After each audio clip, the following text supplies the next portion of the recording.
مشاهدي سبوتشات، أهلا وسهلا فيكم بحلقة جديدة من برنامج الحكي بالأرقام. واقع الصناعة بلبنان وشو بتتطلبه والتحديات اللي عم بتواجهها اليوم بدنا نناقشهم مع ضيفة رئيس تجمع الصناعيين في البقاع، أستاذ نقول أبو فيصل. أهلا وسهلا فيك. مرحبا، الله يعطيكم العافية. تنفوت بصلب الموضوع، الصناعة بلبنان بطيئة شوي، ليه؟ وهل فعلا بطيئة بنظر الناس اللي جوا القطاع؟ يعني هلأ بدنا نحكي نحن واقع موجود. كل البلد بطيء، مش بس صناعة التجارة والسياحة وكل القطاعات. الزراعة ما تنسى انه نحن عم نمرق بأيام صعبة أو جاف، من كورونا لمصايب أزمة اقتصادية، حصار 1000 يوم. يعني من كتب له النجاح والبقاء حيا لهالوقت هيدا منهنيه عبر هالموقع اللي بنحبه، وبنقول له مبروك لك مستقبل لأولادك وللأجيال الجاية، لأنه المستقبل يبشر بالخير. لأنه لبنان اليوم قطع بقطوع صعب جدا. هيدا كان بده يصير على أيام أولادنا، يمكن ما كانوا تحملوا، تركوا مشوا.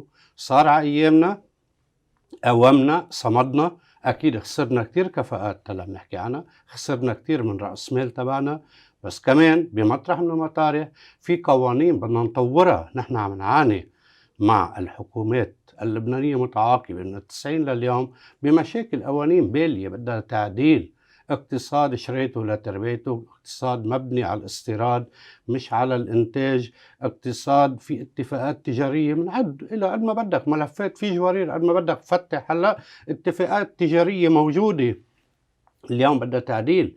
عم بيشتغلوا مدراء عامين على تحضير ورقة بشكل انه مراجعة للاتفاقيات لنشوف نحن وين، لانه نحن عم نطبق الاتفاقيات التجارية مع الاتحاد الاوروبي او مع دول تيسير عربية، وهن ما عم بيطبقوها، عم تطبق من طرف واحد، هن بيطبقوا اللي بيناسبهم. يعني بمطرح من المطارح نحن عم بيكون في عنا ظلم، في ازدواجية بالتعامل. طبعا يعني طبعا طبعا. بنروح على مطرح تاني، التضارب بين الوزارات. مش بس الصناعة مظلومة، في قطاعات اليوم بالبلد بدها تحديث وتطوير لتواكب. أنا بدي إجي صدر، بتعرف ده بضطر لطيلع إجازات، لطيلع منتج لبناني من لبنان منه شيء. أو إنه بالمبدأ نحن بلد اقتصاد حر، أو نحن بلد اقتصاد موجه في شروط من ضيق أو معمولة. وهون أنا إن بعد الظن اسم عم بتكون لتضلك تترجى وتاخد محسوبيات وموافقات والله يخليكم ديننا. هلأ وصل لعندي أنا قبل ما فوت على الاستوديو قرار طالع من وزير الصحة بأخذ عينات من كل المصانع والبضاعة اللي بتصدر. بتعرف قد بيأخر هيدا؟ قد بيعمل إعاقة بالتصدير بوقت للسيب بس طلع. انت اليوم مصانعك عندها شهادات عالمية، شهادات ايزو، شهادات ضمان الجودة، مشي توصل منتجاتنا على فرنسا، بتفوت تقعد على الرفوف، بيجوا بياخدوا منها عينات عند الرفوف. اذا غير مطابقة بيصدروها، واذا مطابقة انت قطعت مشيت. ونحن عنا ثقة، وانا عم بحكيك باسم تجمع الصناعيين بالبقاع وباسم صناعات كبيرة بالبلد. تلت الصناعة اللبنانية اليوم المتمركز، تلتها المتمركز بالبقاع هو صناعات ثقيلة، وباقي صناعات متوسطة وخفيفة. يعني يشكل البقاع 65% من إنتاج الغذاء المنتج في لبنان. 65% من البضاعة الموجودة بالسوبر ماركت إنتاج لبنان هي من البقاع، بتطلع من الأجبان والألبان والمبيد والكونسيرف والكبيس والتشيبس والكورن فليكس، بعد قد ما بدك. نحن بمطرح مش ضعاف، نحن قوايا، وقوتنا هلا عم بتكون اكثر باتحادنا بصمودنا. هلا بدي اجي احكي انا وياك على الازمه. هلا قبل الأزمة بدي أسألك أنا شغلة، حاسك متفائل طبعا بالقطاع في وقائع. الصناعي واخد، يعني مبين في جو عند الصناعيين انه نحن عنا مشكل بدنا نواجهه، ما رح نقعد ننطر حدا يجي يصلح لنا وضعنا ونحن بدنا نصلحه. ف... فهون السؤال، كنت عم تحكي عن اتفاقيات وغير اتفاقيات، لأي مدى السياسات الحكومية هي عم تكون عائق قدامكم لتمشوا لقدام؟ هيدا جوهر الحديث. بدهم هن يعيدوا النظر، وهن اذا ما اعادوا النظر كان عم بيقول لي الصناعي هلا عم يركب مصانع لإله، يعني عم يركب هو يونت جديد لإله بقبرص. قال لي شو بهيركم مطارح حدي؟ قلت له لا، مطرحك بلبنان موجود، وهو من المصانع الكبيره بالبلد اللي موجوده بتعنايل وعندها صادرات وعندها شغل بكميات كتير كبيره. عم بحس بقرف بمطرح. هلا عم نيجي نتضامن، عم نقول لن نسمح بقى بالتطاول على الصناعه. اليوم وزير الصناعه يعطيه العافيه عم يعمل مجهود كتير منيح، المديرية العامة لوزارة الصناعة، المدراء عامين عم يشتغلوا بشكل جيد بوزارة الصناعة والاقتصاد والزراعة، لأن نحن مربوطين بكل الوزارات. أنا من هون بقول إنه نحن لازم نقتنع ونقنع الحكام الموجودين اللي هن اليوم بيجوا بيروحوا، والمؤسف إنه حدا بيعمل شغلة بيجي التاني اللي وراه بيلغيها. منه استمرارية، ما في ديمومة بالعمل. بدي اقول لهم ومن خلال موقعكم انه نحن صمودنا اليوم هو صار ثابت، ما عاد في خوف عليه. لا، لانه الصعب قطع. قلت لك قبل شوي من كتب له الحياة تهانينا قطع. نحن اليوم صرنا اقوى. نحن عملنا خلق كوست كاتنج لكلفتنا. نحن كنا عم نشتغل نربح ونحط بجيبنا، كنا عم نشتغل على دولار 1005، عم نشتغل على تنكة مازوت حقها 10,000 ليرة، $7. الدولة عم تغطي لنا الفرق. ما كتير الصناعيين بيحبوا يطلعوا يقولوا هالكلام، أنا بدي أقوله. نحن اليوم عملنا كوركشن، رب ضارة نافعة. الاقتصاد اللبناني عمل كوركشن. مع طول الأزمات بتجيب مصايب، هي أزمة بتجيب مصيبة بس كمان بتعلم. يعني عادة بالمدارس كنا ندرس نعمل امتحان، بالحياة نحن اليوم امتحانات ورا بعض عم نتعلم منها انه كيف نحن نكون عاملين ادابتيشن للسيستم تبعنا على الماركت العالمي. انا منين ببلش بالانتاج؟ بطلع على الاسواق العالمية بشوف شو النيدز الموجود. ما بيجي انا بصنع سلعة بقدر اعملها انا بالهند بربع حقها، ما فيني اعملها بلبنان. ما فيني انتج انا سلع في لبنان ما هي مصدر المواد الأولية تبعها لبناني. نحن عم نشتغل كلنا المصانع الموجودة بلبنان لنغطي حاجة السوق اللبناني to replace المستورد، لنحل محل المستورد. ونجحنا من بعد هاي الأزمة بأنه نتيجة الحاجة السوبر ماركت بقت تعبي رفوفها، وكان في نقص بالشحنات اللي عم تيجي من برا. لا، قدرت التجار اقتنعت او اقتنع المواطن بانه هاي السلعه يقدر يشتري اي منتج شوكليت جاي من برا. عنا احلى معامل شوكليت في لبنان، بروح على كل الاصناف الباقيه. كمان معكروني صرنا عم ننتج معكروني بلبنان بنوعيه جيده، ما نستخف بقدرتنا. كنا نقشع كل الرفوف مليانه اصناف اجنبيه، اليوم في بديل عنا لبناني بجوده عاليه. بيبقى في هون دور مهم تلعبوا السوبر ماركت واصحاب المحلات انه يتأيدوا بالتعاميم اللي طالعه عن وزاره الصناعه. عدم قبول اي منتج، هون بدنا ننتبه شو عم نقول، عدم قبول اي منتج لاي شركه ما عندها ترخيص صناعي وغير خاضعه للرقابه، لانه هاي عم بتبيعك سلع غير مطابقه للمواصفات. وبالتالي عم نروح على شغله، تخفيض فاتورة الاستشفاء في لبنان تبدأ من مراقبة الغذاء اللي عم تاكله العالم. مش مسموح اليوم ينجاب خضار عم تشرب من نهر الليطاني ببعض مطارح في مخيمات نازحين. والسمعة علينا نحن الصناعيين، يعني نوصل على مطرح عم نسأل خاطر حدا متوفي، هودي الصناعيين نحن مات هيدا بالسرطان لأنه عم بكبوا بنهر الليطاني. الصناعيين ما عم بكبوا، ما في تلوث صناعي بنهر الليطاني، وهذا أعلنه الوزير وائل بوفعور ببارك أوتيل شتورة من 3 سنوات. باقي تلوث نهر الليطاني من المدن والقرى والمياه الآسمة اللي عم تنزل من هالمخيمات على النهر عم يرجعوا بيسقوا فيها، وبالتالي هالغذاء عم يجي فيه مصايب، في ميكروبات، في كوليفورم، في اللي بدك اياه. نحن هون بنقدر نأكد انه مواصفات المنتجات اللبنانية المسجلة في وزارة الصناعة واللي هي تجاوزت 1000 مصنع بالبقاع. ما تتخيل قد ايه الحجم. واليوم نحن بلش يرجع الهجمة على الاستثمار بالصناعات بالبقع كأرض رخيصة للصناعة، العمال متوفرة قريبة على الخط العربي، من هونيك قريبة على البور. يعني بدل ما تروح على نهر إبراهيم لتوصل من نهر إبراهيم على بور بيروت بتكون صرت بشتورة، يعني ما هي صارت باراليل على بعضها.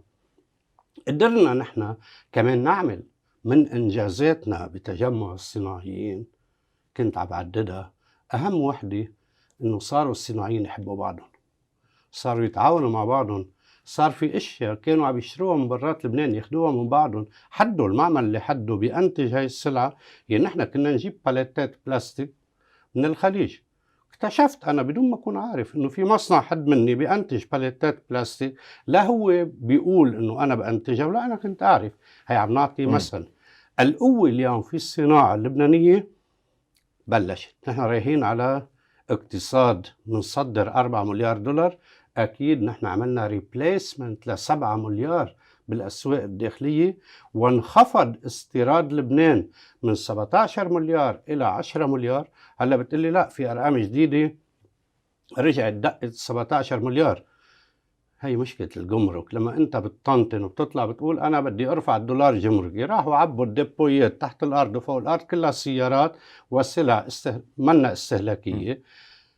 هيدي السلع اللي اشتروها، خليني اقول سيارات، رفعت الرقم، بس ما هيدي كلها بتعمل هلا كساد بالاسواق لفترة ليصرفوها. حجم الاقتصاد اللبناني كله على بعضه هو 4 مليار صادرات و10 مليار استيراد. تطلع انت شركة وحدة بأمريكا، بعطي شركة كلينكس صادراتها انتاجها 20 مليار دولار. نحن اقتصاد شركة بأمريكا او اقتصاد دولة مدينة. بدنا نقشع نحن ايجابيات. وانا هون مش جاي لطل من موقعكم لا اقول للعالم لا في اون روز، لا في تحديات ودائما في تحديات، ومش حلوة الحياة بلا تحديات. لازم يكون في عندك تشالنج على طول، انت عم تشتغل لنطور، لأن نحن عم نطلع من لبنان. أنا بالشركة اللي أنا فيها اللي مؤسسها من 1989 عم بطلع على 600 مطعم لبناني بالعالم، 0 مرتجعات. ما عنا مرتجعات، ما عنا ولا نهار منتج مرفوض أو غير مطابق للمواصفات بالعالم. وهيدا دليل على أنه نحن ملتزمين بالمعايير، ونحن نمثل لبنان برا. نحن الوجه الحلو للبنان هو الصناعة. طب هون شو اللي عم يمنع هيدي 4 مليار صادرات تصير 10، مش ضروري 20؟ يعني شو اللي منعها اليوم تكفي على السوق أكتر، طالما إذا في عليها طلب وسوق العالمي كبير كتير؟ يعني شو اللي عم يكون حجر عسرة أكيد عدة عوامل. أول شيء الاقتصاد العالمي هو في حالة انكماش. ثانيا في دول مانعة الاستيراد، خود الجزائر مانعة الاستيراد، خود الأرجنتين، أكبر جاليات لبنانية بالأرجنتين بيقول لك بدك جيب مواد أولية، اعمل معامل وصنع. المنتجات الدول المجاورة لإلك اللي هي عم تدعم صادراتها، يعني خود تركيا، أنا بسمي الأشياء بأسمائها، تعطي كل كونتينر بيطلع من أراضيها 2000 دولار رديات. كيف إدال تعطي للخضرة؟ هن مطبقينه هذا على كل الصادرات. طايلة أنت بالنهار 10 كونتينرز بيطلع لك علينا 20,000 دولار. هيدي دعم من الدولة لأنه أنت عم تفوت دولار.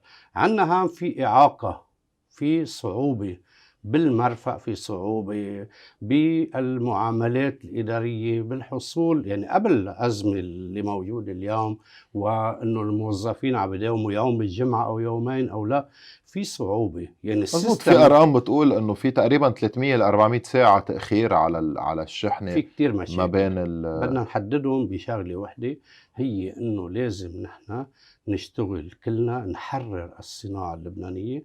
وزير الصناعة حاليا عم يشتغل على الموضوع، أخذ حقيقة قرارات جريئة بهالموضوع. ما بدنا ننكر أنه في تسهيلات كتير انعملت، وفي مطارح هو الصناعي صار شرس أكتر.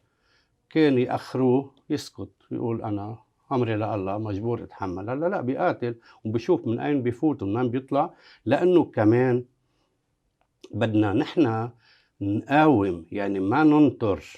في رزق بيجي لعندك، في رزق بدك تطلع تجيبه. ما فيني أنا قاعد بلبنان أقول إنه أنا ما عندي أسواق. طلع شوف شو في.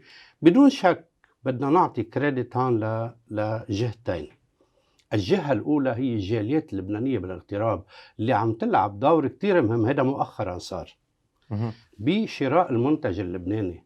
يعني صار عندنا ولاء للوطن وللمنتج اللبناني. هيك كانوا الأتراك موجود عندهم بألمانيا، كنت تفوت على الأسواق في 8 مليون تركي بألمانيا، تيجي عم بتبيعوا صنف أنت برغل، بدي أعطي مثل بيقول لك ما نحن عندنا برغل، وليش بدنا ناخذ منكم؟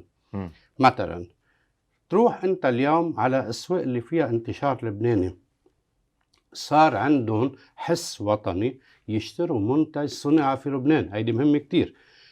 البعثات الدبلوماسية اللبنانية، تاني كريدت، الملحقين الاقتصاديين كمان من خلال مواقعهم. وأنا دايما معروف عني كل ما بطلع بقول هاو الجماعة هودي الجندي المجهول اللي ما حدا عم ينتبه شو عم بيعملوا. نحن صار عنا داتا قدامنا كاملة، أنا على تواصل كامل ودايم معهم كلهم. كان عنا 20 ملحق اقتصادي، اليوم عنا 16 ملحق. في مطرح ما قدرت الدولة غيرت بالاتفاقية مثل بالمكسيك، في مطرح بجنوب افريقيا ما قدر كمل الملحق الاقتصادي بكندا. نرجع منقول نحن قدام مطرح في عنا ابطال موجودة برا على مسافة من هون. من نحن بالجنوب الجارة اللي انت حدك عم تشتغل على زيادة عدد الملحقين الى 50 ملحق جديد، أوف. وبالتالي الدول العربية كلها عم تزيد عدد البعثات الاقتصادية تبعها. الدول الأوروبية فوت على أي سفارة، الكندية الأسترالية، شوف الأتاشيه كوميرسيال قد إيه بيلعب دور، السفارة الفرنسية. نحن عنا ملحقين اقتصاديين موجودين بهيدي الدول عم يشتغلوا من كل قلبهم. أكيد فيه عندهم قلق من انه الاداره المركزيه مش عارف كانوا بيجدد لهم، يلا ومنمدد لكم بعد سنه. عم بيشتغل بقلق، وهيدا ما بيعطي رياحه، انما عطى نتائج لهلا منيحه، نحن استفدنا منها. بعد بدي اقول كمان شغله بهيدا الكادر اللي عم نحكي فيه، انه اسم لبنان بيجيب مصاري. اليوم مجرد ما يكون عندك منتج على الارز اللبنانيه وصنع في لبنان، على الأكيد بتاخد 10% فالور أجوتي عن المنتج المجاور لإلك. يعني بيقبل المستهلك برا يدفع 10% زيادة لمنتج لبناني لأنه يثق بهذا المنتج، أها. يفاخر. يعني أنا في أشخاص، نحن خسرنا كتير بوقف الصادرات إلى المملكة العربية السعودية، وكنا موعودين أنه مملكة الخير تفتح البواب ترجع، مم. إلى أن جرى اختطاف مواطن سعودي. والحمد لله الجيش اللبناني اللي منحييه مع اقتراب عيد الجيش بأول آب بأنه عمل ضربته بالتوقيت المناسب وأنقذ هالرهينة. وبالتالي إن شاء الله ما تكون أخرت كتير هاي العملية. فتح الصادرات اللبنانية إلى السعودية اللي هي يتوقع أنه توصل لنص مليار دولار بالصناعات الغذائية، عم نحكي تحديدا، لأنه أسواق المملكة نحن استثمرنا كلنا فيها واعتبرنا أنه هيدا سوق قريب علينا، وشو ما صار ما راح يصير في مشاكل. انتظرناها من الغرب أتت من الشرق. يعني نحن خففنا استثمارات كشركات لبنانية بأسواق تانية كانت مفتوحة قدامنا، قلنا هون أسواق العربية قريبة علينا. باليوم السابع بتوصل التراك لعندهم، بيرجع بعد 3-4 أيام بحمل، بتكون جهز تاني حمولة لإله. اللي بتمنى علي هلا إن شاء الله يكون هيدا الصوت عم يوصل من خلال الموقع تبعكم، اللي بقول أنا للإخوة الأشقاء بالمملكة العربية السعودية، نحن نتمنى نرجع نعيد الصادرات إلى المملكة، لأنه الفواكه والخضار اللبنانية هي فوق حاجة لبنان من استهلاك السوق اللبناني. والمواصفات اللي شاغلين عليها المزارعين تحديدا بالبقاع وبعكار هي مواصفات عالية جدا وعندهم شهادات عالمية، وبالتالي لازم نكون واقفين حدهم ويسجل لهم اليوم وقوفهم حد الصناعة. نحن دفعنا فاتورة 2 خروجنا من الأسواق بالمملكة العربية السعودية ودولة البحرين، وأكيد في حدا قاعد محلنا، وهيدا هين كتير نرجع نسترجعه، لأنه نحن بعدنا على تواصل من خلال السفارة اللبنانية بالرياض بأنه بعده التاجر أو السوبر ماركت بالرياض أو بالدمام أو بالخبر أو بجدة بعده جاهز وتارك مكان للمنتوجات اللبنانية ويتلهف المستهلك لشرائها. هيدا اللي نحن عم ندفع ثمنه نتيجة بعض الأشخاص المسيئين لوطنهم. طيب أنا شو إلي بشحنة الرمان والكبتاجون منين؟ نحن ما عنا رمان بلبنان، وكلها هي عم تيجي من خلف الحدود. ونحن هاي المشاكل اللي عم نعاني منها بالبقاع كتجمع الصناعيين بالبقاع، أكتر مشاكل عنا بجمعية الصناعيين بالبقاع. تجمع صناعيين متن أو تجمع صناعي الجبال أو تجمع صناعي الشويفات ما عنده هالقد مشاكل. أول شيء بكمية النازحين السوريين، يعني في مدن وقرى بالبقاع صار عدد النازحين السوريين الموجودين بهالبلدة أكثر من عدد المواطنين اللبنانيين، وبالتالي بيفتح على عينك يا دولة، بيعمل كل شيء، بيصنع أجبان وألبان ومربيات واللي بدك إياه، وبيطلع بيبيعه بالأسواق. لا في رقابة ولا في كنترول. هون نحن بنسأل الأجهزة الأمنية بيقول لك ما عندي دور. طيب البلديات وين؟ ليش ما بيكون في رقابة؟ طيب يا بده يعملوا دولة يا لا. هون الدولة لازم، الدولة اللبنانية الغائبة عن الوعي، تكون حازمة بهالموضوع، لأنه بمطرح معين في حدا عم بيعمل ريبليس من محل حدا تاني. طب هون أنا بدي أسألك سؤال عن أحد أبرز المواد اللي الواحد بيحتاجها للصناعة اللي هي الكهرباء. هيدي كيف حليتوا مشكلتها، أو إذا ما حليتوها شو عم تعملوا بهالوقت؟ السؤال مهم بمحله بتوقيته. تلت استهلاك لبنان من الكهرباء اليوم وفرته الطاقة البديلة، تلت. لو افترضنا أنه لبنان بحاجة ل 3000، في أول 1000 نحن أمناه كبلد من خلال المصانع كلها أمنت. يعني بعطي أنا 70% من المصانع بالبقاع اليوم عم تشتغل بدون كهرباء شركة وبدون المولدات، عم تشتغل على السولار سيستم، وعملت هون أكيد كوست كاتنج لكلفتها، لأنه نحن بنعتبر أي تجهيز للمصانع بالطاقة البديلة هو هذا استثمار. ما بحسبه أنا من ضمن قد ايه بدي لاسترده، مثل المباني، مثل المعدات، مثل الآليات. قدرنا نحن نوطي كلفتنا بشكل جيد. يعني أنا كنت أطلع لما يجي صندوق الفول من السعودية $7 على لبنان، أتعجب إنه يا أخي ما كلفته بلبنان 9، كيف عم يعملوه؟ بقدر أنا أوصل بمطرح من المطارح كصناعة في لبنان بالتضامن مع الإخوة الصناعيين بأنه نكمل بعضنا. واحد عنده معمل كونسيرف، الثاني بيكون عنده مصنع تنك الامتي كان، الثالث عنده الأصناف البقية اللي هي إنتاج هالحبوب. يعني اليوم طلعت أنت علبة الحمص بطحينة أستاذ قرابات، هات خبرك حكاية الحمص بطحينة شو فيها من لبنان؟ تنكي من برا، الحمصات من برا، والسمسم من برا، كله هذا مستورد. نحن عم نجيبهم على لبنان، عم نعمل هالطبخة وبنرجع بنصدرها لبرا. يعني عم نجمع الحمص عم بطحين. نجمعها، عم تجميع، وهي قادرين نعمله برا، وعم نجمعها تنكة مازوت $17 بوقت قادرين. انت بكلفك تقريبا، انت الليتر مازوت في لبنان بكلفك 3 ريال، بالسعودية بكلفه ريال واحد.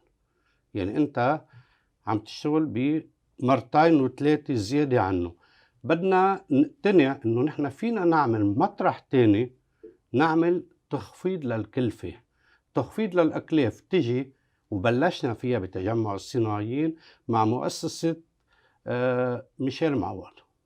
شفنا مؤسسة رينيه معوض، حكينا الدكتور نبيل والشيخ ميشيل بأنه نحن نكون نتعهد بشراء جميع منتجات المزارعين ومحاصيل المزارعين من الحمص إذا هالمؤسسة تؤمن لهم البدار مجانا. انتوا اعطوهم البدار واترك لي أنا اشتري منه الكيلو كمصانع في لبنان يكون مأمن تصريف تبعه. الموضوع إن شاء الله بيمشي. كمان اشتغلنا على مؤسسة جورج فريم مع مدام رانيا بأنه يعمل زراعات تاني اللي هو القمح. معلش هلا بيقول لك نحن ما فينا ننتج قمح، ما فينا ننتج استهلاك لبنان من القمح. يا اخي ما ننتجه، ننتج 50% منه، 30% بنصير نزيد، لانه هاي الزراعات اللي عم خبرك عنها واليوم المستمع عم بيشوف او عم يسمع عن اشياء، يمكن عم بيشوف وعم يسمع، اكيد عم نحكي اشياء حيحضروها ويشوفوها، انه المنتج اللي عم يطلع عنا في لبنان 90% من المواد الأولية تبعه هو مستورد من برا. بدنا نشجع الإنتاج المحلي. يعني هلا في نحن بنقول في بعض شركات ونحن منهم، معظم الخضار اللي بتطلع بالبقاع بناخدها وبنعلبها تعليب خضار، تعليب فواكه، تصنيع مربيات إلى ما هنالك، لأنه نحن عم نشتغل ميدل إيسترن فود اللي هي مأكولات شرق أوسطية، وهي اللي بيحتاجها المطاعم اللبنانية برا واللي بيحتاجوها المواطنين بلبنان ببيوتهم. راحت أيام الموني، يعني مع أنه مرقت الأزمة يرجعوا مونوا، هلا رجعوا عادي كله متوفر. بمطرح نحن لننجح بده يكون في تكامل بين الصناعة والزراعة، وهي اللي عم نشتغل عليه. يعني بدنا نوصل انه نحن المنتج اللي عم نصدره لبرا يكون 80% منه انتاج لبناني. هلا في منه 30% انتاج لبناني اللي هو قيمة الشغل تبعه.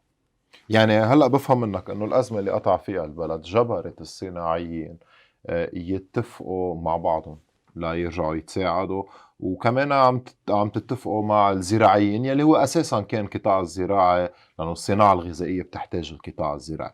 بس السؤال، لأنه على طول بنشوف نحن إنه في تضوي إنه ضروري الصناعة أو ضروري الزراعة، يعني جماعة الصناعة بدهم الصناعة، جماعة الزراعة بدهم زراعة، جماعة السياحة بدهم سياحة. فهو السؤال، فيها الصناعة مثلا لحالها تمشي بلا باقي القطاعات؟ يعني حتى لو قطاع بعيد نسبيا عنكم، ما قد ايه ضروري هيدا التعاون يكون موجود بين كل القطاعات الموجودة بالبلد؟ ما هو ما في سياحة بدون صناعة، وما في زراعة بدون صناعة. يعني انت زرعت وين بتروح بالانتاج تبعك؟ بتصنع. التكامل هو بالاخير الصناعة هي طالعة وعم يطلع معها باقي القطاعات. اليوم ببلد مثل لبنان بتفوت انت على اي مطعم بتشوف قد ايه في عندك بالمنيو اللي موجود اشياء من لبنان. هيدا لو ما الصناعة من قنينة المبيدة الموجودة للعصاير بتعرف ما بدنا نعد كتير اشياء، كله هيدي انتاج لبناني. يعني لما بتفوت على المطعم بيقدم لك صحن فريكي او صحن مغربية او كسكس، هذا انتاج لبناني، منه جاي من برا. الباستا عم بياخدوا مصانع لبنانية، الباستا تبعهم عم تطلع ممتازة. عم تروح على محلات البيتزا عم تشوف انت التوميتو بيست الموجود، البيست بيتزا صوص، البيستو كله عم يتصنع بلبنان. اليوم نحن برجع بعيد حقيقة عملنا كوركشن. رب ضارة نافعة، مش كل الأزمات بتجيب مصايب، هيدي بدنا ننتبه لها. وبده يقتنع المواطن اللبناني يخفف نق، لأنه النق بيجيب النق وبيجيب المصايب. تفاءلوا بالخير تجدوه. وهون مش جايين لنحكي نحن شعر، واقع. كيف حال ولادك قدامك، نحن اليوم موجودين. اوكي عم نشتغل 50% من اللي كنا نشتغلهم قبل قبلانين، بس ما عم نطلع، البلد عم يطلع شوي. مجرد ما انعمل استقرار، مجرد ما اعتمد نظام الدولرة، طيب اوكي قد ايه له في استقرار؟ 3 اشهر من وقت اللي قرروا انه احفظ انت سعر الدولار على 90، على 91، على 95. قرر بعدين انت حل، مش اللي طايله الحمار على السطح بينزل، سوري على التعبير. اليوم هيدا بدنا نوصل لمرحله الدولار ب100,000. اوكي في حلول، هن لازم يلاقوا حلول. نحن اهل الصناعه، اهل الاقتصاد واهل المال لازم يلاقوا حلول. يمكن مثل تركيا، مثل البرازيل، يتم حذف سفوره من العمله. هالدولار ب100,000 شيل منه صفر بيكون ب10,000. هو مجرد ما ينعمل كوركشن لرواتب القطاع العام، لانه القطاع الخاص بمجمله عمل كوركشن تقريبا. واليوم في نهضه ونحن عم نعمل مشاريع كلنا هون عن كصناعيين. الكوركشن بخصوص القطاع الخاص بدي أسألك سؤال. عم يرجع يجي خبرات من برا من اللي فلوا على البلد؟ يعني في لبنانية كتير فلوا، عم يرجعوا يجوا على لبنان، ولا هودول بعد بكير ليرجعوا وخسرناهم كليا؟ شوف الجامعات بلبنان بتخرج بين 35 و 37 ألف خريج جامعي. الماركت تستوعب بين 7 وال 10,000، حكينا دايما وهي أرقام موجودة بالتداول. بالتالي عم يتخرج كفاءات، بس بده وقت ليصير يدمج العلم مع الخبرة. الكفاءات اللي عم تطلع من لبنان أكيد خسرناها، بس ربحناها بغير مطرح. هي كفاءات برا عم تشتغل وعم بتضخ دولارات على البلد. يعني فرميان عم يشتغل هون ب $700 و$1000، طلع يشتغل برا ب5 مرات 6 مرات 10 مرات اللي عم يقبضوا بالبلد، وعم بدخ يساند أهله. يعني الأزمة في لبنان الكل بيتعجبوا إنه أنتم كل هالمصايب اللي عندكم وبعده البلد عم بيعج بالسياحة وبالعالم وبالحياة، هذا كله نتيجة ثقة المواطن اللبناني بوطنه، مش إنه طلع هاجر لبرا وقطعنا بس البعض الاقتصاد. بيقول مجبور، يعني في كتير عالم بتقول انه انا لو تمام، قادر أهله طلع اهلاتي معي لبرات البلد ممتاز. خلص ما بقى ما ارجع هو اجي. هذا أوكي، يكفي إنه يقول هاي، يكفي إنه هو عم يهتم بأهله، لأنه إذا هو مهتم بأهله مين بده يهتموا فيهم؟ ما في دولة، وكل واحد بالكاد يقوم بالحمل اللي عنده. اليوم في مؤسسات اجتماعية بالبلد وعم تشتغل بالحد الأدنى الموجود لتأمين المواطن. ما بيعيش بكرتونة الحبوب اللي بيعطوه إياها المونة. المواطن بده كرامة، بده يعيش بكرامة، ما يضل عايش تحت رحمة صاحب المولد موتور الكهرباء وتبع صهريج المي. في اشياء الدولة لازم هي تأمنها بالحد الأدنى. اليوم بدنا نتفق في بلديات بالبقاع يديرها سعادة محافظ البقاع الأستاذ القاضي كمال بوجودي أحسن بكتير من البلديات اللي فيها رؤساء بلديات. هو عم بديرها، فرض على البيوت رسم $1 بالشهر على كل بيت لجمع النفايات، لاهتمام بالبلد، للحاجيات الضرورية. بدنا نتعاون، بدنا نقتنع انه بدنا نبني دولة. يعني انت عمليا كأنك عملت ريستارت للكمبيوتر وعم ترجع تقلعه من اول وجديد، وما بياخد وقت، لانه الاقتصاد اللبناني مثل ما سبق وحكينا اقتصاد صغير ويتعافى بسرعة. وعندك هلأ بفوت 3-4 مليار ما بعرف قدي من السياحة. إنما دايما في حدا عم بيحضر لك مفاجآت، إنه يا خيي لبنان في مفاجآت ولبنان رايح على حرب، وتسمع الأخبار بتقول اللي قاعد برا بيقول لك مدري شو في بلبنان. نحن بنروح وبنيجي بنقول لهم هيدا كله بالإعلام. كرمال هيك الإعلام بلبنان دوره إنه يكون شوي عنده منطق لوجيك، ما يخرب. اوقات مثل حدا بحب ابنه كتير بيحطه بحضنه وهو عم يسوق السياره، يا خي حطه على المقعد وحط له السيت باك تبعه بشكل انت تحميه. نحن عم نأذي بلدنا، نحن مين؟ الاعلام اللبناني بده مراقبه. اليوم انتم موقع محترم، ولا مره شفت في عندكم اخطاء في غير مطارح بتسمع تاني يوم ثالث يوم لا طلع الخبر غير مؤكد؟ يا اخي قبل ما تنشره طلع. يعني انفجار في الحازميه قامت القيامه، تبين بعد 10 دقائق انه انفجار هو كرورة غاز. طب ليش هالهلع؟ ليش عم تعودوا العالم على طول على وهون انا بوجه تحيه لكل وسائل الاعلام المحترمه واللي انتم كموقع منهم، شكرا لك. لانه في مواقع بدها الحدث سباق، بدها تاخد سباق انه انا اول واحد نشرت. بس هيدا عيب، نحن بنأذي وطننا بهاي الاخبار للانتشار اللي برا، اللي نحن نعول عليه يرجع يحط ايده في لبنان. لانه شبابنا اللي راحوا ما راحوا على طول، هودي نحن بنعتبر سافر وما هاجر، وهيدي مقولة نحن دايما بنقولها، سافر ما تهاجر. انا شخصيا ماني ضد الهجرة من لبنان، أنا أشجع وأؤيد إنه شبابنا يطلع لبرا يشتغل يتعلم يجيب خبرات جديدة يأمن مستقبله ويرجع يشتغل. يعني ما في ماركت بتساعهم كلهم، وبالتالي ما بدنا نكون عاطفيين. جبران خليل جبران بيقول أولادكم ليسوا لكم، ما فينا نربي ولادنا نحطهم حدنا ويلا أنا مفضي فكري. أعطيهم يطلعوا وياخدوا خبرات. هذا كلام للأهالي، ما تكونوا كتير عاطفيين. يعني بيروح بيجيب أنا بي خبرته بيجي لهون أنا بكبر بي الشغل طبعا بيكتر السوق طبعا اكتر على الكل. نحن نؤمن انه قدرنا نكبر كصناعيين حجم اعمالنا من خلال المعارض العالميه اللي عملناها من وقت اللي بلشنا كصناعيين نطلع لبرا. يعني من 20 سنه او 30 سنه كانت الصناعه في لبنان بوادي، واليوم بوادي. اليوم في مواصفات عالميه، عندك مصانع فيك تطلع وقت اللي بدك مرتب بتصوروا بتشوفوا شو فيه.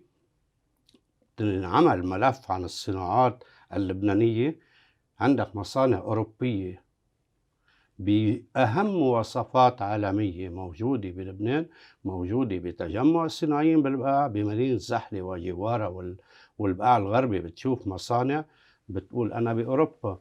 لازم من هون كمان نرجع نشدد على المواطن إنه يوثق بمنتجه اللبناني، يوثق إنه بقدرته لنقدر نكمل، لأنه نحن بحاجة لهي الثقة لنطلع كلنا سوا حتى ما يصير في هو بيننا وبينهم، لأنه بالأخير نحن إنتاجنا عم نصدره. يعني اعتبر لبنان عم بينتج 20 مليون قنين تنبيد، عم بيبيع 10 مليون قنين تنبيد في لبنان، وعم بيصدر 10 مليون أو 15 مليون اليوم بينرفع. عمل جهود جبارة. هون بدنا نعطيه كريدت كمان إذا بتسمح لي لمدير عام وزارة الصناعة المهندس لويس سحود، إنه قطاع النبيد، مين كان سامع بالنبيد اللبناني؟ اليوم تطلع على الصين رجل لا ينام، طلع مضى اتفاقية مفتوحة بدون حدود على قد ما عندك إنتاج طلع على الصين نبيد لبناني. اليوم شبابنا أنا بدعيهم ليقعدوا يعملوا جروبات مع بعضهم ويشتغلوا، ما ييأسوا. تعمل جروبات، تعال نصنع نحن هيدا المنتج، تعال نفكر كل الكفاءات اللي موجودة عنا مستعدة توقف حدهم، كل الخبرات اللي عنا مستعدة نعطيها إياهم، لأنه نحن بالأخير شو بدي أعمل فيهم؟ بالأخير كلنا بنشتغل لنغطي السوق، ما فينا نكمل لحالنا. يعني أنا افترض عم أنتج سلعة معينة، قد إيه فيني طعمي؟ كم مليون، والبقوة مين بيطعميهم؟ حجم الاقتصاد اللبناني إذا وصل اليوم لل10 مليار صادرات، ماشي بعد بيوصل أكتر. بدنا نحدد أسباب اللي عم بتخلي هالبطء اللي تفضلت عليه بأول الحديث بأول المقابلة، إنه في بطء بالصناعة، نتيجة هو بطء بالاقتصاد، نتيجة عدم الثقة بلبنان، وعدم الثقة بأنه أول ما تطلع أنت على والمارت شبكة سوبر ماركت بأمريكا بتفرجيه البرودكت تبعك بيقول لك أوكي رح بلش أنا ب4 SKU ب4 items but tell me what is the situation in your country. شو بتجاوبوا؟ شو الوضع عندك بلبنان؟ أنا بال2006 عملت اتفاقية مع شبكة والمارت لمنتجات لبنانية أنا بنتجها. أنا وراجع بلش حرب تموز، قامت لأيامي الغيول الكونترا، وأي مرة ما فيك تلعب شبكات سوبر ماركت، أنت مجبور يكون عندك كونتينرات إنتاج عم بتصنعها، وفي بالبحر وفي بالوير هاوس هونيك حتى يضل في استمرارية. ما في إنه بده يوزع على 700 فرع. افترض يعني أنت إذا بعت كونتينر، إذا بعت لكل فرع صندوقين طلع الكونتينر خلص انتهى. بوقت أنا بقول الأسواق العالمية مفتوحة لنا، لازم نوثق بقدرتنا، نزيد إنتاجنا، نزيد عدد ساعات العمل، لأنه بتوطى الكلفة. هون نحن عم نوعي بعضنا كصناعيين وعم نتضامن. وبكرة يوم السبت عنا معرض عملته غرفة الصناعة والتجارة في بيروت بالتنسيق مع غرفة تجارة وصناعة زحلة حول التوظيف والكفاءات اللبنانية. تفضلوا يا شبابنا، مصانعنا كلها مفتوحة لكم، تعالوا فوتوا خدوا من الخبرة، خدوا من المعرفة اللي عنا، تعالوا نحن نستفيد من المعرفة اللي عندكم، تعالوا نطور حالنا، لأنه ما كان يصح من 10 سنين اليوم بده يتطور، ما فيك تضلك موجود. يعني في كتير اشياء دخلت المكننة والتكنولوجيا. لما دخلت التكنولوجيا بالصناعة تغيرت الصناعة، عطت ايمج، عطت اليوم مواكبة حتى بالأمور اللوجستيك. نحن اليوم عم نشتغل على مواصفات وعلى ستاندار، صدقني ستاندار عالمي ومشهود للصناعيين اللبنانيين بهالشي، وهذا فخر للبنان. لأنه ما فينا نقول للبنان بحبك، بترجم هذا الشيء. اليوم بتحب لبنان، بحب صناعته، دفع ثمن هذا الشيء الشهيد بيير الجميل وزير الصناعة اللبنانية. دفعنا نحن خلال فترة قصيرة، كان في ثقة بالمنتج اللبناني صار يصير عالميا، العالم رجعت استعادت هاي الثقة. إنما بكل مرة عم بيصير في هزة، عم بيصير في مشكل، عم بيصير في صدمة، عم بتردنا لورا، بنرجع منقلع. بس كمان بدي كرر وقول في أمل. الخير قادم. سجل علي الكلام، الخير قادم، مسألة وقت.